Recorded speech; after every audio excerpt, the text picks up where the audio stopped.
Ningún hombre puede desde afuera hacerlos libres. Ni un culto organizado ni la propia inmolación por una causa puede hacerles libres.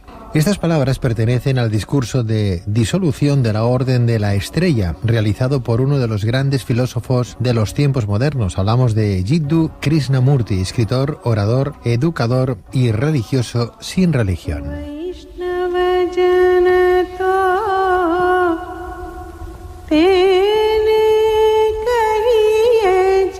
Es por ello que esta noche nos gustaría conocer más de cerca la figura de este buen hombre, quién fue, qué enseñanzas nos legó y, de alguna forma o manera, qué hay de Krishnamurti en cada uno de nosotros. Para ello contamos con la ayuda del doctor Isaac Jaulí, doctor en psicología, psicoterapeuta y miembro de la Sociedad Teosófica Española. Doctor Jaulí, muy buenas noches. Hola, buenas noches, Pedro. Bienvenido, Isaac. Gracias, buenas noches. Como decíamos, Jiddu Krishnamurti es considerado como uno de los grandes filósofos de los tiempos modernos, así como religioso sin religión. Orador, escritor, educador y un sinfín de cosas más, ¿no? Doctor Jaulí, ¿nos podrías contar cuál era la procedencia y origen de este buen hombre? Tendríamos que hacer referencia a finales del siglo XIX, cuando todo esto, vamos a decir, empieza a surgir. Ya se había formado el movimiento teosófico, la sociedad teosófica tenía en la India su sede en Chennai, en Adyar. En ese momento ya solamente la señora Blavatsky, la fundadora, y el coronel Olcott habían muerto, y la presidenta internacional era la señora Annie Besant, ayudado por un magnífico trabajador apellidado Leadbeater. El señor Leadbeater tenía capacidades psíquicas, digámoslo así. En uno de esos paseos que hacían por la playa de Adyar, frente a la sociedad que tiene 1 kilómetro de largo, vio a un niño. Y lo interesante es que al verlo, ver esa transparencia de su estructura, de su aura, de su energía que le rodeaba. Normalmente los seres humanos tenemos coloreadas el campo bioenergético, que también se le llama el aura, de colores que representan pensamientos, emociones, etcétera. Pues este niño era transparente totalmente. A él le impresionó tanto que lo captaron. Era hijo de un miembro, de un trabajador de la sociedad teosófica de la casta Brahmin. ¿Qué significa, perdóname, que sea transparente, que no tenía color? No habría color. En el campo energético no había colores. No había color, era transparente. O sea, esas 7 capas que hay de colores en ese campo energético. De varios tipos de colores. Él no tenía No lo colores. tenía. Y a él le impresionó porque no había visto a una persona o a un ser humano con esa calidad. Pronto lo averiguaron de dónde venía. Pertenecía a una familia brahmin hindú que trabajaba en Chennai, o lo que ahora es Chennai, antes era Madrás. La familia Telugu. Sí, y le pidieron a los padres que les dejaran educar al niño, que lo cuidaran. Él era el 8º hijo de una familia, ¿no? Sí.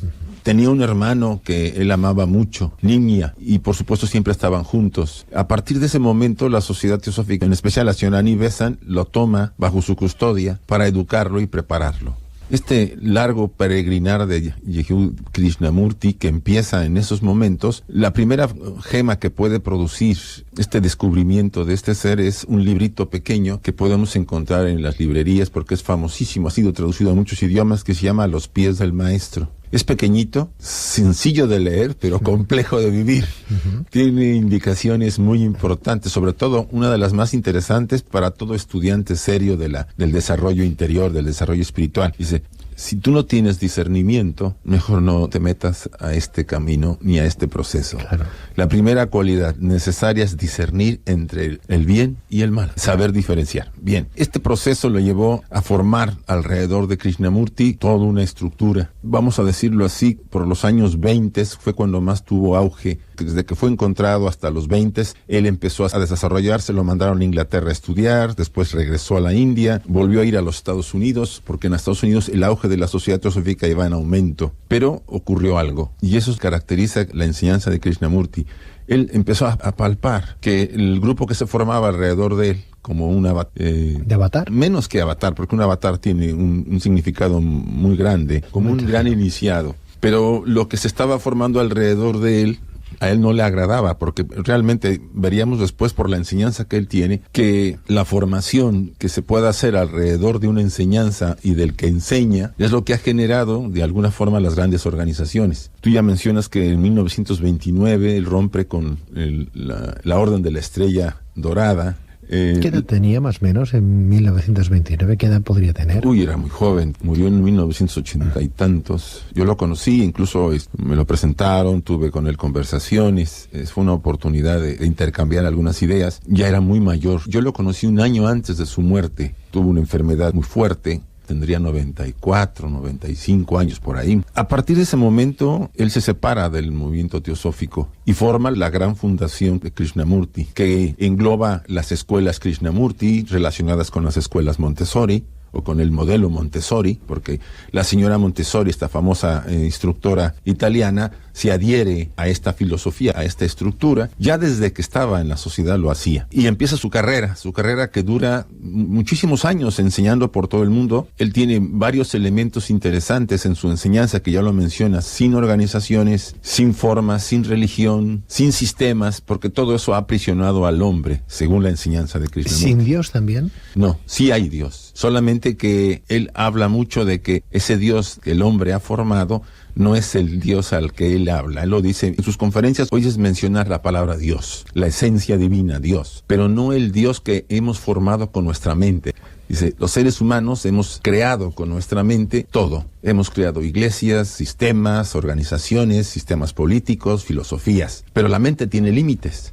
Y ese es el gran problema. En una conferencia que él dio en Nueva Delhi en 1981, yo he entresacado algunas de las ideas más interesantes que, si tenemos tiempo, podríamos ver algunas de ellas. Por ejemplo, dice, el mundo se está armando, lleva un curso desastroso que no puede ser resuelto ni por los políticos, ni por los científicos, ni por las así llamadas religiones. ¿Cómo ha de proceder el ser humano? ¿Qué debemos hacer? Dice, la crisis que vivimos con toda la pobreza, con toda la anarquía, con todo el desorden, terrorismo, es una crisis intelectual, económica o nacional. Si tú te das cuenta, ya estábamos aquí hablando en el 80 de una situación que ahora se ha vuelto bastante caótica. Él habla, insiste, dice que ¿dónde está la responsabilidad? ¿Qué nomás la tienen los políticos? Él insiste que todos, en esencia, estamos unidos en esa fuente de vida. Lo que tan repetido se ha oído en las religiones. Todos somos hijos de la fuente, hijos de Dios, somos hermanos. Pero no lo reconocemos, porque solamente lo que vemos son las diferencias externas, las diferencias personales. Obvio, él aclara, somos igual, somos lo mismo en la esencia divina que habita en nosotros. Pero en lo exterior aparentemente tenemos diferencias, y es lo que él encaja en esta conferencia. Dice, ¿cuál es nuestra responsabilidad en este caos que vivimos? ¿Nos interesa lo que está sucediendo verdaderamente o solamente estamos preocupados por nuestra salvación personal? Aquí se refiere él, dice, estamos interesados honesta y seriamente en lo que ha llegado a ser la humanidad, el reto que afrontamos, lo que tiene nuestra mente. Él repasa mucho el tema de la mente, porque dice que si hemos de observar juntos, tenemos que ser libres de los que acumula la mente, porque las creaciones mentales son las creaciones de nuestra conciencia.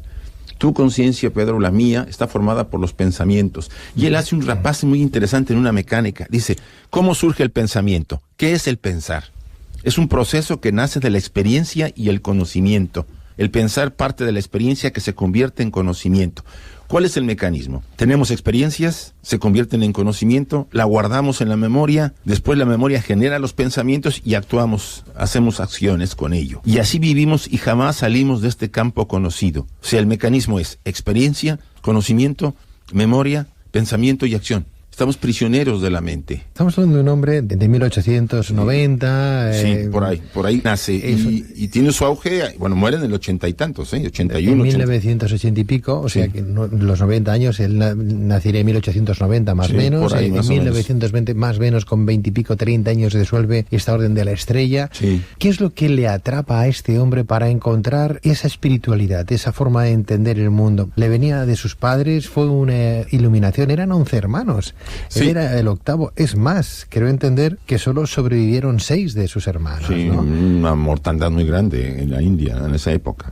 Entonces, Krishnamurti, ¿cómo despierta? ¿Como el Buda? ¿Tiene algo de iluminación? Sí. Ocurre estando él en el centro que existe en Los Ángeles, California, en el Valle de Ojai. Junto a la Sociedad Teosófica está la Fundación Krishnamurti. En aquella época, te hablo de los 20s, Él está con su hermano Nidya viviendo, siendo preparado, estudiando, etcétera, y tiene una experiencia en ese bellísimo valle, es un valle muy hermoso, una experiencia que él narra en una de sus obras, muy general, no entra mucho en detalle, donde él recibe ese estado, vamos a decir, esa transformación. Él encuentra probablemente el sentido de todo lo que había ocurrido y cuál era la función que él tenía, a qué te debía dedicar. Y él lo dice claramente: yo no vengo a hacer ninguna orden, ni a crear ninguna religión, ni a crear alguna organización. Yo vengo a hacer libre al ser humano. Solamente la mente libre puede hacer libre al ser humano. ¿Él se creyó que era un enviado?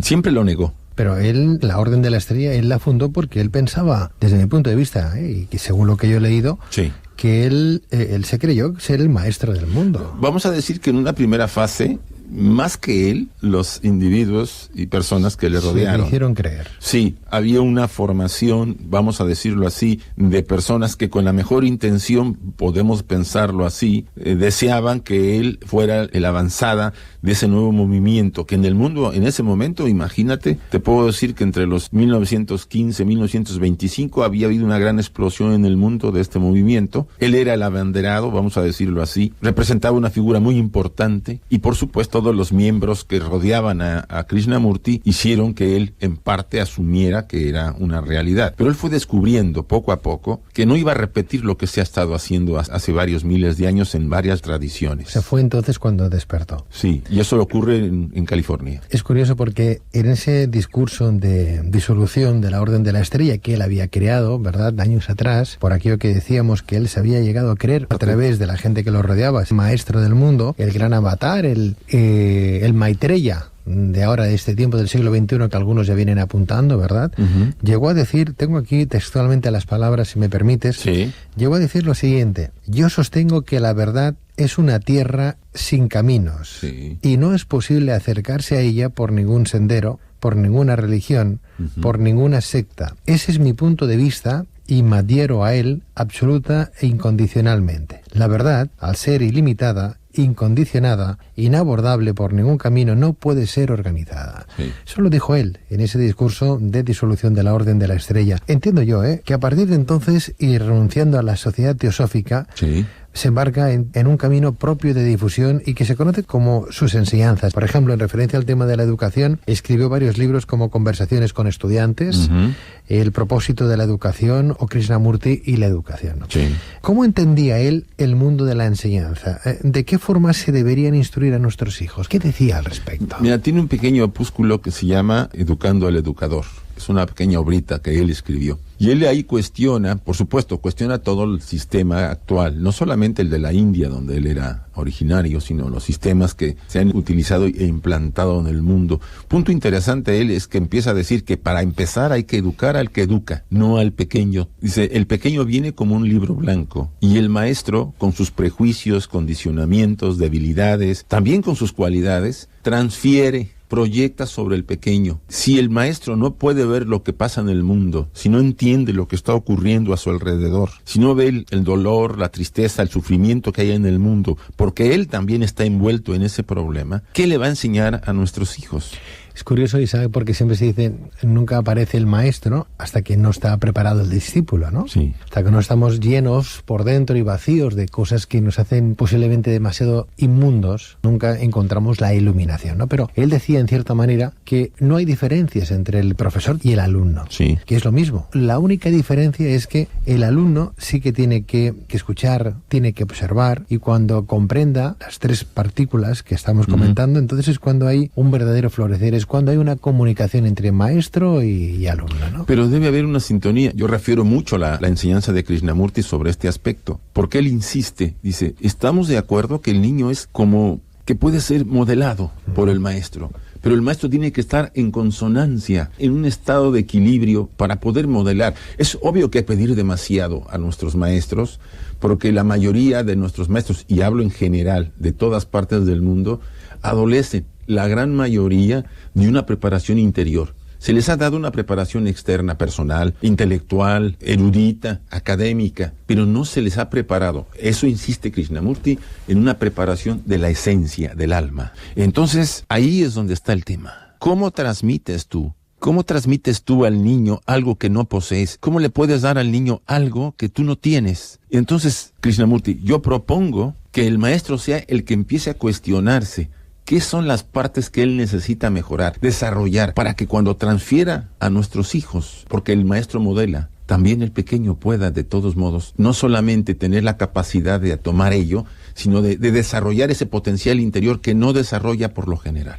Es ahí donde Krishnamurti genera la gran diferencia y que empata mucho con el tema de la educación Montessori. Porque, ¿qué hace la educación Montessori? Trata lo natural, el potencial que el niño trae, se emane, sin presionarlo, sin colocarlo, sin ajustarlo a un modelo sistémico o a un molde para que sea lo que queremos. Es una paradoja en nuestra civilización. Queremos individuos creativos que desarrollen, que cambien esta sociedad, pero los queremos ajustar. Claro, es que eso es lo que te iba a decir Isaac, doctor Joly, porque cuando hablamos de alienar, la religión está de alguna manera alienando.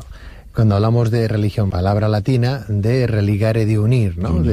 Pero ¿unir el qué? ¿Qué es lo que estamos uniendo? Aquí volvemos al tema que tanto hemos algunas veces mencionado, a unir nuestra parte personal, el hombre animal que piensa, con la esencia superior.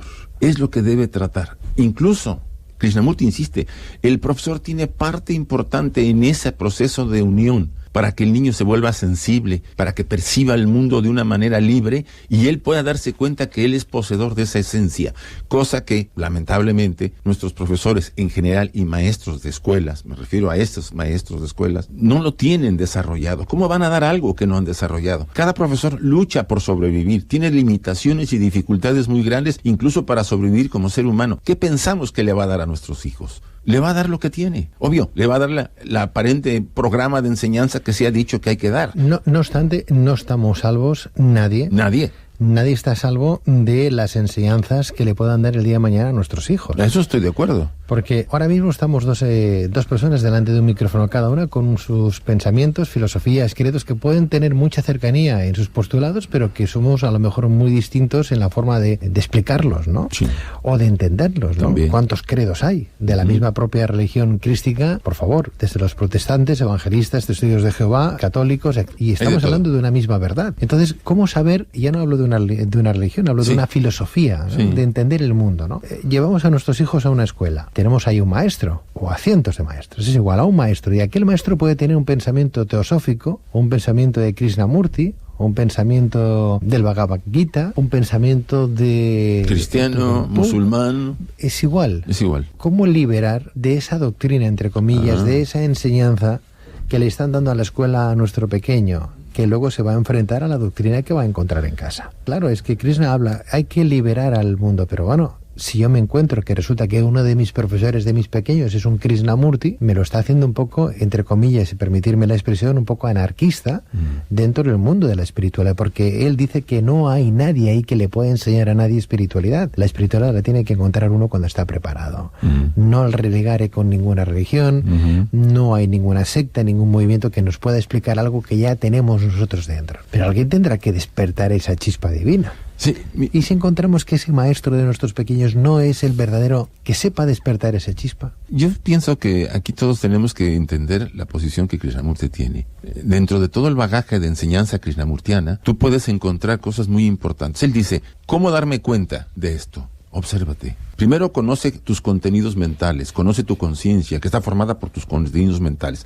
Suponte, Pedro, que tú de jovencito fuiste herido, una herida psicológica que recibiste porque tus padres se separaron y te dejaron y te enfrentaste a una situación muy complicada. Esa herida, con el tiempo tú creas una protección alrededor de ella para que no te lastime. Pero esa forma parte ya de tu conciencia. Cuando tú creces, esa herida genera muchos pensamientos neuróticos, porque son contenidos que quedaron en tu conciencia. Ahora, ¿cómo liberar a un profesor o un maestro? Primero, que se dé cuenta. La autoconciencia es muy importante. Acuérdate, hombre, conócete a ti mismo. Todos lo han repetido. Si no te conoces, si no conoces tus contenidos, ¿por qué accionas como accionas?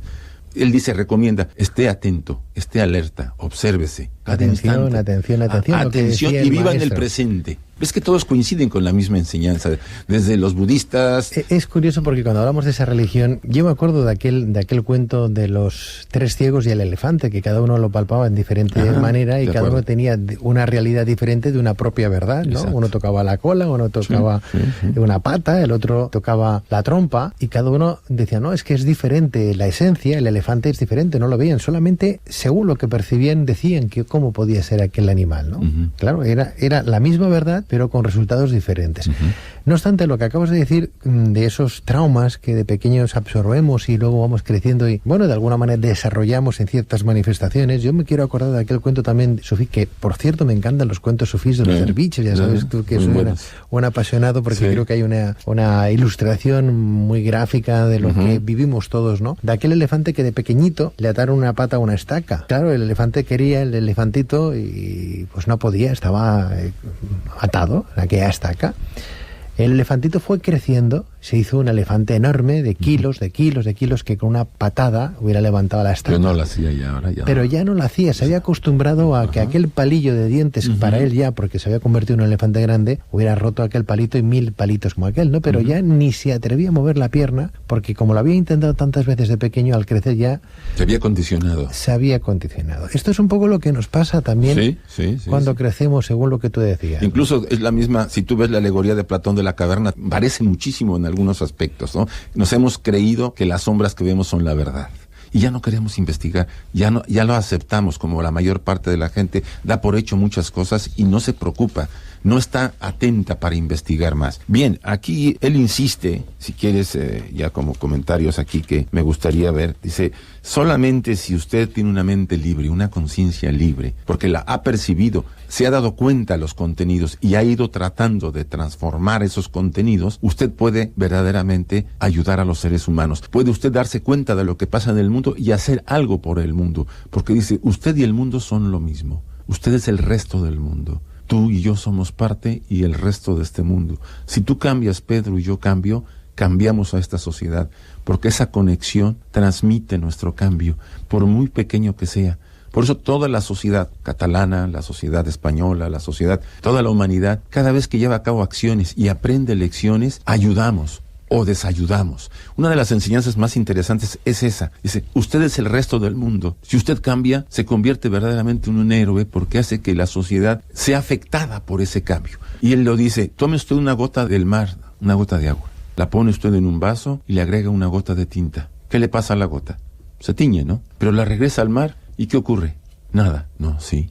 La gota ya no es igual y el mar ya no es igual, aunque no se perciba como uno piensa. Hay un cambio. Y ese es el cambio. Intentar poco a poco, pero ser firmes. Vamos a recordar que el libro de la vida es un libro que habla de cómo liberar al hombre y al mundo de esos apegos, de Krishnamurti, el libro de la vida, o bien A los pies del maestro, que se han hecho muchas traducciones en todos los idiomas de este gran sabio, de este gran filósofo contemporáneo, Krishnamurti. Y hay un libro más, si quieres, yo le recomiendo. Solo el bien pensar conduce a la paz. Es otro muy bueno. Él asume que la mente es la que tiene el quid de nuestro problema, que no adoremos a la mente como lo hemos hecho, que es una herramienta, no es el fin, es un puente. Muchísimas gracias. Gracias a ti, Pedro, por la oportunidad de compartir con el Radio Escucha estas ideas de estos grandes, vamos a decir, filósofos, autores, escritores, porque hemos visto de todo, y esto hace que nuestro público pues se cuestione, no solamente conozca otros temas que aquí se presentan, sino que también vaya más adentro y se pregunte quién es, de dónde viene, para qué está y a dónde va. Doctor Isaac Joly, doctor en psicología, psicoterapeuta y miembro de la Sociedad Teosófica Española, hasta cuando tú quieras, doctor. Cuando tú me invitas, ya sabes que yo estoy acá siempre.